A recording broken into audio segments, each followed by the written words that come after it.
Ladies and gentlemen, Mecha Kong, and last I left off from the boring stage, I took a wooden dowel and basically chopped it down, and I made supports to go in his legs, like so, in his arms, and short versions for his feet, and super glued them in.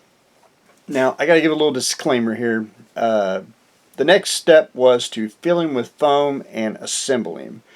Uh, a lot of people have different techniques that they use. A lot of people some people use wadded newspaper and pack it in.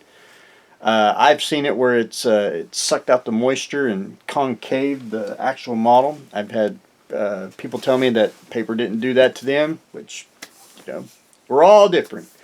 So my next step was to use great stuff, which is the cheapest stuff you can get. This is the smallest can you get. Years ago, you could get a can that was about that big. Perfect. I didn't have to waste. I shoot this about once or twice, and I'm done with it. It's still got 90% of the bottle left. So $6 that you have to just kind of throw away, but in overall it works out. I fill him in sections. I'll spray his legs, and the foam expands, and then you snap them together and just assemble them as you go. This way, when the foam expands, it's not just you're not just putting an entire pressure of foam and just watching it come up like a volcano. Because sometimes if you get it capped off, it'll it might want to like bulge somewhere, and you'll have to like drill a hole to get the gas out. I've done that too, and this is the easiest way to do it. Now he is solid, and he won't sag or anything over time, and he does stand by himself. So he's not articulated. I mean, he could have been if you really want to do it, but he's more of a static model now. And so I got the foam in there, and I do have to trim a little bit to get his head to fit, but other than that, we are good to go on the body. So while I let that dry, I am down to his head. Now his head, I didn't have to do anything. I just got to add the little pieces, which we'll get to that last. But I had to down to the last two vinyl pieces of the kit, and that's I call it the hood and his jaw.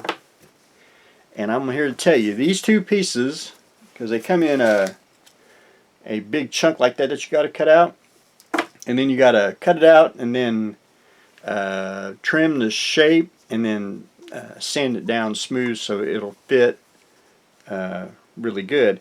However, those two pieces are finger nicking, blood.